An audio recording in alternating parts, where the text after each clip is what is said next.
Y creo que el problema incluso mayor con todas estas declaraciones es no solamente que la motivación es egoísta, pero qué idea estamos dando acerca de Dios, de la persona de Dios. Sí, entonces cuando yo digo a mis hijos, no hagas esto porque a Dios no le agrada, pues Dios termina siendo el ogro en el cielo que no quiere que se lo pasen bien. Bienvenida a un episodio más de Crianza Reverente, tú y tus hijos delante de Dios, con Susie Bixby.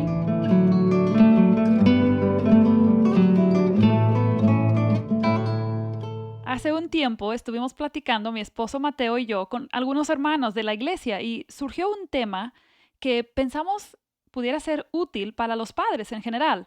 Así que aquí estoy, por fin, otra vez, después de varios meses de su ausencia, sentada aquí con mi esposo para conversar con ustedes. Gracias, Mateo, por siempre estar dispuesto a acompañarnos. Es que hace mucho tiempo que no había estado con ustedes, lo extrañaba tanto. Pero pues no estabas castigado, ¿eh? No era nada de eso. Simplemente habíamos estado hablando otros temas con varias hermanas, pero gracias porque siempre estás dispuesto a estar cuando te invito y aun cuando no te invito. Y si no te invito, luego se quejan porque te extrañan. Entonces aquí estamos otra vez, gracias a Dios, en cuarentena, pasando días de un poco más tranquilidad, aunque todavía de trabajo. Y gracias a Dios que podemos estar aquí hoy para platicar. No sé si recuerdas, Mateo, que tuvimos una conversación con algunos hermanos de la iglesia y estábamos hablando sobre cómo motivamos a nuestros hijos a obedecer a Dios y a hacer lo que Él dice. Y alguien nos empezó a comentar sobre las cosas que ellos le dicen a sus hijos para motivarles. Y eso nos llevó a una conversación muy interesante sobre el hecho de que a veces ni sabemos qué piensan nuestros hijos. O sea, sabemos lo que les decimos, pero a veces no realmente entendemos lo que ellos están captando sobre Dios y la vida cristiana. Y para empezar, ¿es importante que nos preocupemos por este tema? ¿Esto es algo importante? Por supuesto que sí, porque lo más importante acerca de una persona es lo que piensa acerca de Dios. Entonces, si nosotros no le estamos dando una perspectiva correcta de quién es Dios, esto va a tener una influencia muy grande sobre su vida y va a dirigirles quizás a tomar decisiones y a responder a la vida en formas que no son agradables a Dios y que va a traer consecuencias para ellos. Sí, estábamos hablando de eso, ¿verdad? De que queremos que capten una perspectiva bíblica, pero creo que a veces incluso los cristianos somos más seculares de lo que nos damos cuenta. Creo que hay ideas seculares que están en nuestra vida y en nuestras mentes. ¿Qué hacen, por ejemplo, los padres seculares o el mundo? ¿Qué hace para motivar a sus hijos? Sí, es interesante, ¿no? Considerar cómo es que un padre inconverso pudiera intentar motivar a sus hijos. Pues yo siempre estuve en un hogar cristiano de niño y claro, estamos criando a nuestros hijos, intentando criarlos en los caminos del Señor con una perspectiva bíblica, pero pensando en cómo es que padres seculares, inconversos, motivan a sus hijos, frecuentemente quizás van a decir simplemente prohibiciones, no, no hagas eso, porque no debes de hacerlo, quizás incluso van a usar la palabra eso es malo, a veces usan frases como la gente te va a ver mal. Y a veces también pueden hablar del futuro y pueden decirles, mira, no debes de hacer eso porque va a evitar que consigas un buen trabajo o las personas va a afectar tus amistades, no, no vas a caerle bien a las personas. Entonces, estamos intentando motivar a las personas con este tipo de pensamientos y muchas veces creo que como padres cristianos pensamos, bueno, yo no soy así. Y Ajá. no soy así porque pues yo le hablo de Dios a mis hijos, pero aún así no estamos realmente captando la idea que les estamos dando a nuestros hijos acerca de quién es Dios y cómo es la vida en los caminos de Dios y terminamos dándoles una idea un poco distorsionada de quién es Dios y cómo es la vida cristiana. Yo creo que muchos padres cristianos creen que el concepto que sus hijos tienen de Dios lo van a tener en la iglesia. Pero es que realmente el concepto que nuestros hijos tienen de Dios lo van a captar muchísimo más de nosotros mismos, porque en la iglesia escuchan predicación y enseñanza, pero si no ven en las vidas de las personas con quien viven, esa congruencia entonces realmente es de nosotros. Aunque no seamos teólogos, aunque no podamos enseñarles doctrinas complicadas, sí van a entender quién es Dios de parte de nosotros los padres. Pero cuando tú mencionas que los cristianos muchas veces podemos tener las mismas perspectivas casi, ¿verdad?, de los seculares, ¿cómo es que esto se ve? O sea, ¿cómo hacemos eso?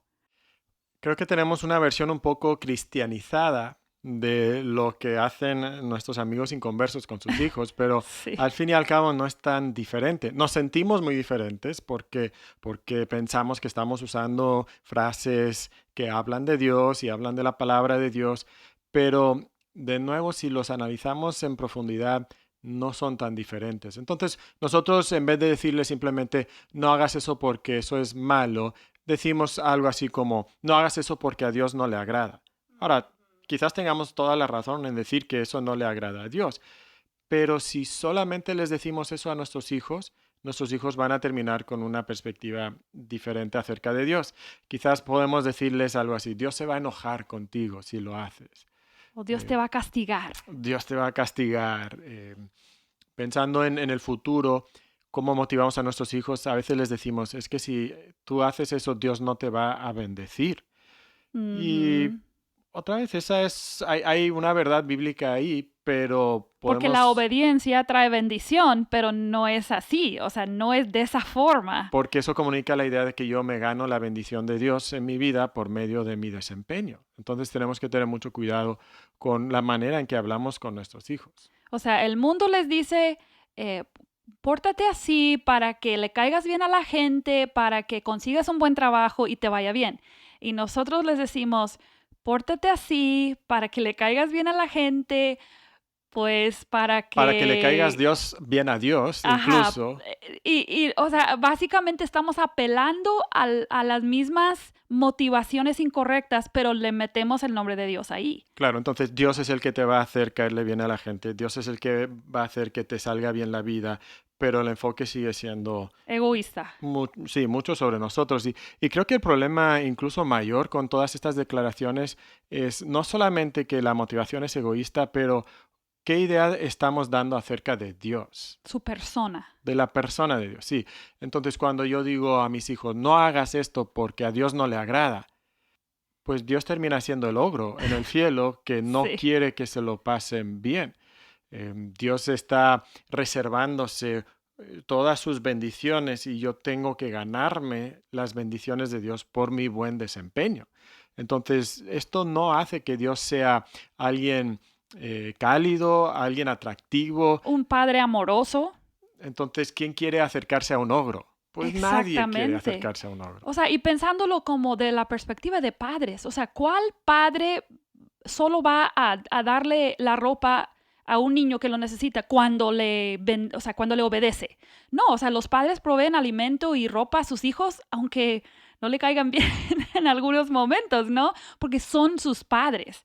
Y creo que es lo mismo, o sea, muchas veces no presentamos a nuestros hijos un Dios amoroso que provee a pesar de quién somos. Y sin querer, entonces estamos motivándoles, tú tienes que hacer el bien, o sea, ser bueno para que consigas algo de Dios. Incluso cuando hablamos de los mandamientos de Dios, y está muy claro que en la Biblia Dios sí da mandamientos y sí espera que nosotros le obedezcamos, pero los mandamientos de Dios se convierten como en los barrotes de la cárcel, que impiden que yo pueda salir y pasarlo bien. Entonces constantemente nuestros hijos ven esos mandamientos como algo negativo y eso contribuye a esa imagen acerca de quién es Dios, que Dios es alguien malo Que y prohíbe, prohíbe, prohíbe, es lo único que hace. que impide que yo lo pueda pasar bien y esa es la idea que nuestros hijos tienen acerca de Dios. Y de nuevo, no es tanto que estas frases que estamos diciendo estén malas en sí. O sea, es verdad que hay acciones que nosotros podemos realizar que traen el castigo de Dios sobre nuestra Ujú, vida. Es ujú. verdad que hay cosas que desagradan a Dios y podemos hablar de esas cosas a nuestros hijos, pero cuando eso es lo único que nosotros le decimos a nuestros hijos o cuando es lo que más enfatizamos con nuestros hijos, eso termina dándoles esa perspectiva distorsionada acerca de quién es Dios. Y como comentamos al principio, es que es muy probable que muchos padres estemos haciendo esto sin darnos cuenta. O sea, creemos que estamos bien. Y es que yo le digo la verdad a mis hijos y yo les leo la palabra y yo les repito los textos. Pero si no, o sea, si lo estoy haciendo con dureza o siempre de una perspectiva negativa, no me estoy dando cuenta de la perspectiva que están desarrollando. Y lo triste es que tú y yo lo hemos visto, ¿verdad? En vidas de amigos de nuestra edad, cuando llegaron a los 15, 16, 18 años, fue apenas que sus padres se dieron cuenta que el Dios que ellos realmente amaban y adoraban, de alguna forma sus hijos no lo habían conocido. Y todas esas, no sé, esas insistencias y toda esa verdad que comunicaron a sus hijos, ahí faltó quizás un lado del carácter de Dios que no enfatizaron. Y entonces, como Dios no es atractivo, cuando esos niños, quizás amigos de nosotros, llegaron a la adolescencia y a ser adultos, ellos empezaron a tomar sus propias decisiones y esas decisiones no incluían buscar a Dios, amar a Dios, seguir a Dios. Y tristemente están muy lejos de Dios y muchos han sufrido grandes consecuencias en su vida. Hay grandes tragedias, ¿no? En amistades de nosotros. ¿Y por qué? Porque ellos se alejaron de un Dios que sí es verdaderamente bueno y que sí quiere bendecir a sus hijos. Eso me llamó la atención lo que dijiste de que la ley o las reglas llegan a servir como si fueran barrotes de la cárcel. O sea, los niños los llegan a sentir así, o los jóvenes. ¿Por qué es? O sea, ¿cómo podemos entender un poquito mejor ese concepto? ¿Es cuando los padres enfatizamos demasiado las reglas? ¿O es cuando comunicamos con ellos solamente los mandamientos negativos de Dios? Creo que tenemos que poner los mandamientos dentro del contexto del Evangelio. Y cuando empezamos a hablar de qué es el Evangelio con nuestros hijos y ponerlo en el contexto de gracia, entendemos entonces que los mandamientos son protecciones que Dios nos está dando para que nosotros evitemos las consecuencias negativas del pecado, que traen dolor y traen destrucción. Y Dios no quiere eso para nosotros y nosotros no queremos eso para nuestros hijos. Entonces, cuando solo hablamos de mandamientos, se forma un legalismo duro, frío, distante. Pero cuando los ponemos en el contexto entonces de un padre amoroso, y sabemos que nos ama ¿cómo? Por medio del Evangelio. Sí. Fue en el Evangelio que Dios nos muestra su amor, en que cuando nosotros éramos aún pecadores, Cristo murió por nosotros. Y si Dios nos dio a su propio Hijo, entonces, ¿cómo va a retener algo de nosotros que nosotros necesitamos? Entonces, en ese contexto, ahora los mandamientos los podemos ver como algo muy positivo para nuestras vidas. Ya no es el ogro que te está encerrando en la cárcel, sino es por ejemplo, otra metáfora, el entrenador que te está prohibiendo que hagas algo con el propósito de que tú seas el mejor deportista posible y alcances todo tu potencial y llegues a ser quizás alguien que gana una medalla de oro en las Olimpiadas. Y ahora es muy diferente. Sí. Yo recuerdo un momento, creo que estaba en la universidad, cuando por primera vez entendí ese concepto de que como un Dios que me amó tanto, que diera a su hijo para alguien que no lo buscó y que solamente pecó en contra de él, cómo ese mismo Dios me va a dar reglas que no son para mi bien.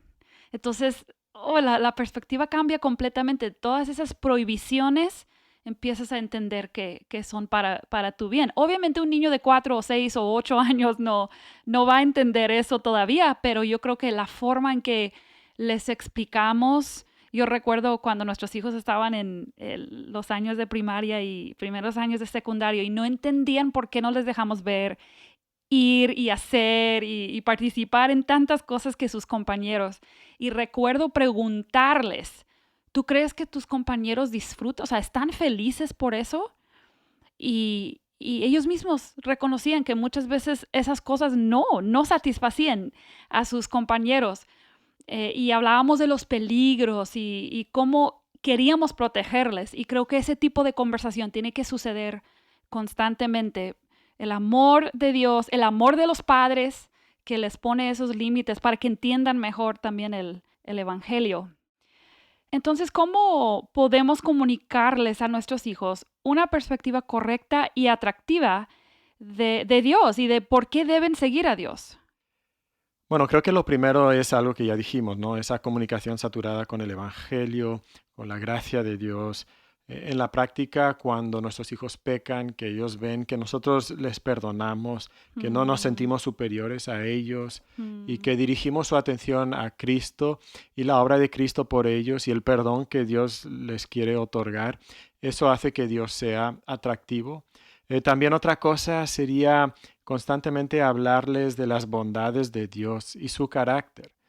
Cosas positivas, cosas hermosas. La Biblia está llena de atributos de Dios que son algo hermoso cuando nosotros estudiamos esos atributos. Entonces, si hablamos de esto, y es ahí donde, por ejemplo, vemos a Dios como un Dios bueno y su santidad entonces es buena y hermosa y los mandamientos entonces son parte de, reflejan esa santidad. sí, de ese aspecto positivo, ¿no? Pero quizás algo que yo he estado pensando últimamente y es algo que yo leí en un libro que estuve leyendo, pero en este libro hablaba de pintar un cuadro de la buena vida, de Mm, pintar para nuestros hijos un cuadro de lo que significa la buena vida. Y lo que decía este libro es que el mundo les está pintando un cuadro de la buena vida y les está intentando vender ese cuadro, que ellos compren ese cuadro y que lo adopten para sí mm, mismos. Y lo triste es que es un cuadro que es maliciosamente engañoso, que está diseñado para engañar a nuestros hijos y que eso luego traiga consecuencias muy negativas a su vida. ¿Qué les promete? Por ejemplo, les promete el placer sin límites y que si tienen eso, entonces su vida va a ser feliz, pero están escondiendo las consecuencias del pecado en un anuncio de cerveza. mhm. Nunca te enseñan al borracho tirado en la calle. Siempre es la fiesta de los jóvenes, todos guapos, todos bien Ujú. vestidos, bailando, pasándoselo bien. O el papá golpeando cuando llega a casa. Eso nunca lo ves. Claro, entonces te están prometiendo algo que luego no te van a entregar. A veces te están prometiendo una vida de prosperidad y de comodidad. Y que si tú tienes esa vida de comodidad, con todos los recursos económicos que tú necesitas, la vida va a ser feliz. Y sabemos que eso es una mentira, porque hay muchas personas que tienen muchos recursos económicos y viven una vida materialmente cómoda, pero su vida es un desastre y es tan triste ver eso.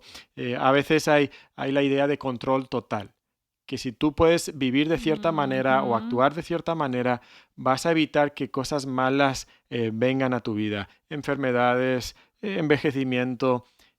Creo que lo que estamos viviendo deja muy claro que no estamos en Que control de nadie esas cosas, controla. pero es Sí. algo que nos promete el mundo, ¿verdad? Aceptación.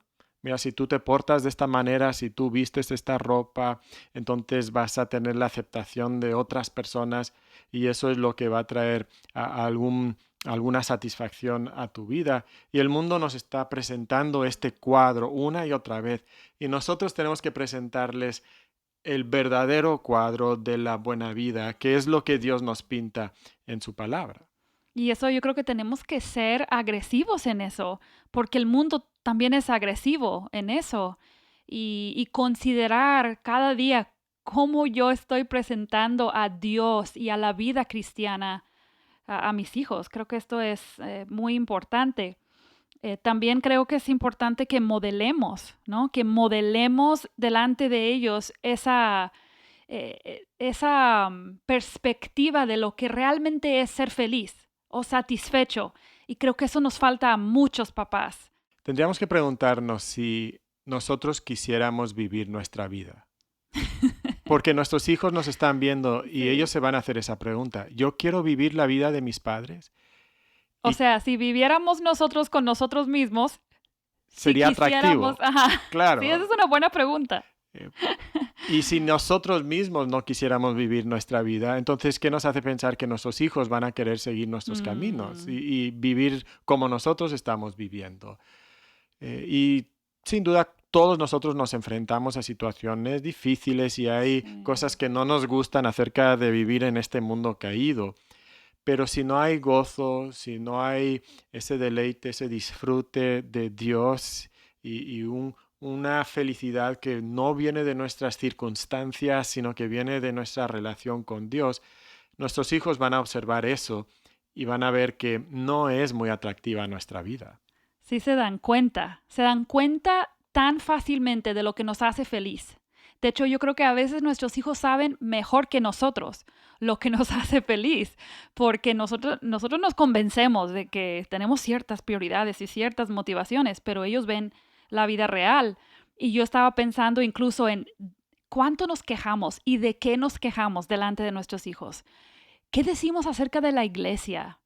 ¿Qué ven nuestros hijos en nosotros en cuanto a la Biblia, la palabra? O sea, ¿realmente ven que amamos la palabra o usamos la Biblia como un castigo o como un rito o algo que, check, ¿verdad? Check, ya leí mi Biblia, Dios me tiene que bendecir. Aunque no lo digamos, nuestros hijos se dan cuenta. O la asistencia a la iglesia. Si hay realmente un anhelo por que llegue el domingo y por ir a escuchar la palabra de Dios y tener comunión con nuestros hermanos y alabar a Dios en los cantos, o si es más como que una rutina o peor, una obligación, bueno, lo tengo que hacer, vamos para allá. Nuestros hijos detectan eso. O incluso si papá dice algo como, bueno, primero tenemos que ir a la iglesia y luego podemos hacer lo que queramos porque así Dios nos bendice. Es como una condición para que Dios me bendiga. Claro, es otra vez esa idea de ley que yo me voy a ganar el favor de Dios por medio de mi buen comportamiento. Creo que algo que preocupa muchas veces a los padres, a las mamás, en mi caso es, bueno, pero mis hijos saben que soy pecadora, o sea, saben que no soy perfecta.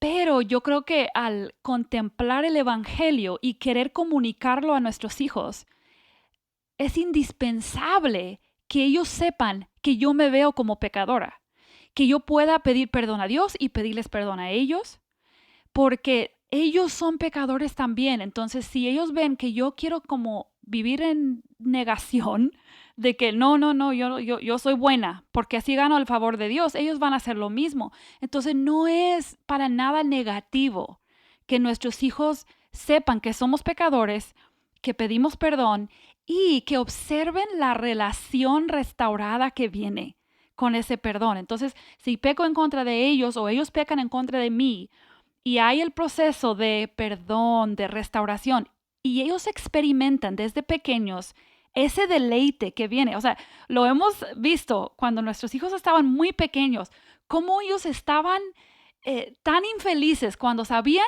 que habían desobedecido. Claro que no querían disciplina, pero esa restauración que venía después, cuando hubo disciplina, se pidió perdón, nos abrazamos y luego estaban tan felices.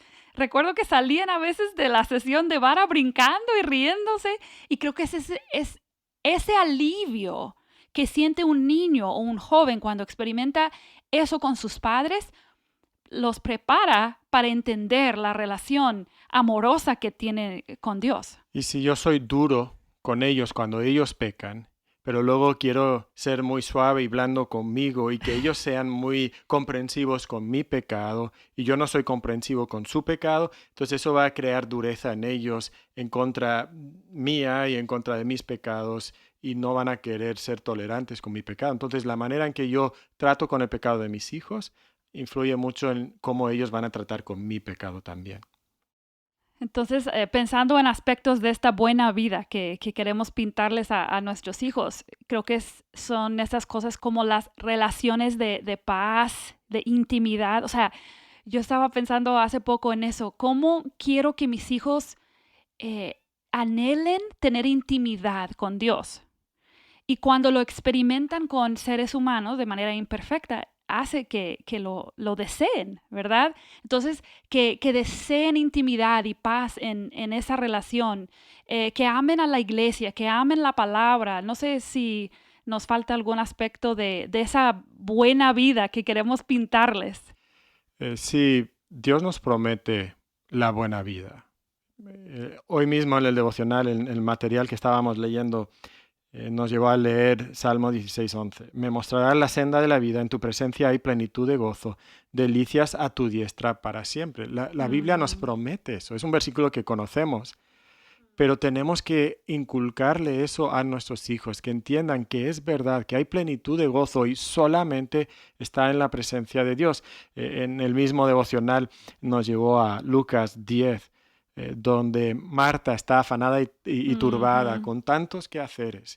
Y María está sentada a los pies de Cristo y se enoja Marta y quiere que Jesús le diga a María que se ponga a trabajar. Y Jesús le dice, Marta, Marta, afanada y turbada estás con muchas cosas, pero solo una cosa es necesaria, y María ha escogido la buena parte, la cual no le será quitada. Entonces tenemos que hablarles de las bendiciones, de la buena vida en el camino del Señor. Has mencionado una relación matrimonial armoniosa.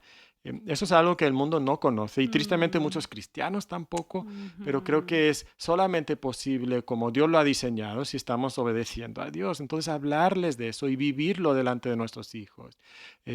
La comunión en la iglesia.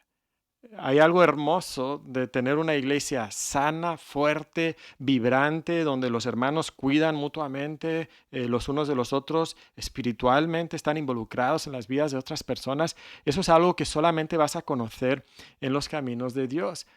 Y no van a ser perfectos los hermanos. Ahí mismo nuestros hijos van a observar cómo perdonamos, cómo alguien que no me caía bien ahora lo puedo invitar a cenar porque ya, pues es que es mi hermano en Cristo y aprendimos a llevarnos. Sí, incluso eso, ¿no? La paz en relaciones con otros, pero también enfrentando las circunstancias de la vida, circunstancias adversas, incluso cuando estamos en cuarentena o cuando hay familiares en peligro.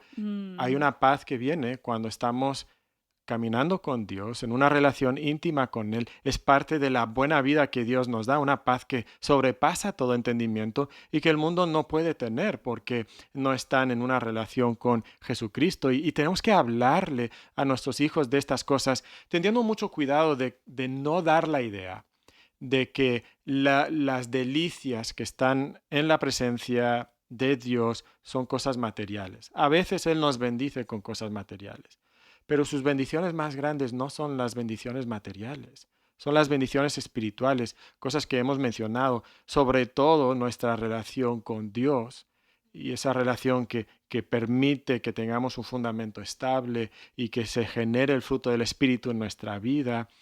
Eso es algo que solo Dios nos lo puede dar y es algo que las circunstancias no nos pueden quitar.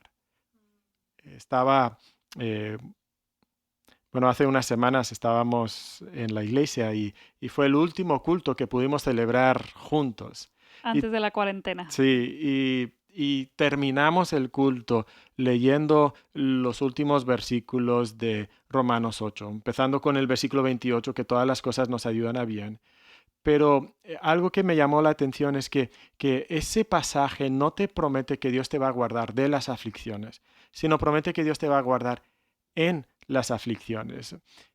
Otra manera quizás de expresarlo, y creo que se lo dije así a la iglesia, es que ese pasaje no te promete que el amor de Dios te va a separar de las aflicciones, sino que te promete que las aflicciones no te van a separar del amor de Dios. Y es lo que dice el pasaje, habla de tribulación y angustia y persecución y que ni la muerte, ni la vida, ni los ángeles, ni cualquier otra cosa creada nos puede separar del amor de Dios. Y cuando hablamos en estos términos con nuestros hijos, ellos van a ver este cuadro de la buena vida que Dios tiene. Y ellos van a aspirar a vivir eso y van a poder detectar entonces la mentira maliciosa que está escondida en el cuadro de la buena vida que el mundo les está pintando y que les está vendiendo. Wow, qué bendición que tenemos el privilegio como padres de poder vivir delante de nuestros hijos una relación íntima y gozosa, como pecadores que buscamos su perdón, pero que siempre nos espera la restauración de esa relación con Él. Pero yo creo que también puede suceder que muchos creyentes tenemos resentimiento con Dios. Quizás Él no ha contestado peticiones que hemos tenido delante de Él, o quizás batallamos económicamente y sentimos que no merecemos eso porque le servimos a Dios. El punto es que si nosotros como padres estamos amargados o resentidos con Dios, vamos a contagiar eso a nuestros hijos. Y nuestros hijos captan nuestras actitudes, a veces más de lo que captan nuestras palabras. Entonces, creo que tenemos que evaluarnos. ¿Qué cuadro de la buena vida le estamos pintando a nuestros hijos? ¿Qué satisface? ¿Qué creemos nosotros que satisface? ¿Y cómo estamos comunicando eso a nuestros hijos? Yo te animo esta semana a que evalúes qué perspectiva tienes tú mismo, tú misma de Dios. ¿Qué tipo de relación tienes? ¿Estás satisfecho en Dios? ¿Te estás deleitando en Dios personalmente? ¿Tienes resentimientos guardados en tu corazón en contra de Dios? Y también intenta escucharte cuando hablas con tus hijos. Cuando citas versículos o les dices lo que agrada a Dios y no agrada a Dios. Sigue hablando con tus hijos de Dios, pero intenta evaluar si realmente estás presentando a un Dios atractivo. Si tus hijos se van a contagiar de un deseo de deleitarse en ese Dios que mandó a su Hijo a morir por ellos para que puedan gozar en su presencia para siempre esa plenitud de gozo. Que Dios les bendiga esta semana. Has estado escuchando Crianza Reverente. Te esperamos la próxima semana para seguir aprendiendo sobre el cómo adorar a Dios a través de nuestra crianza. Visítanos en crianzareverente.com y síguenos en nuestras redes sociales.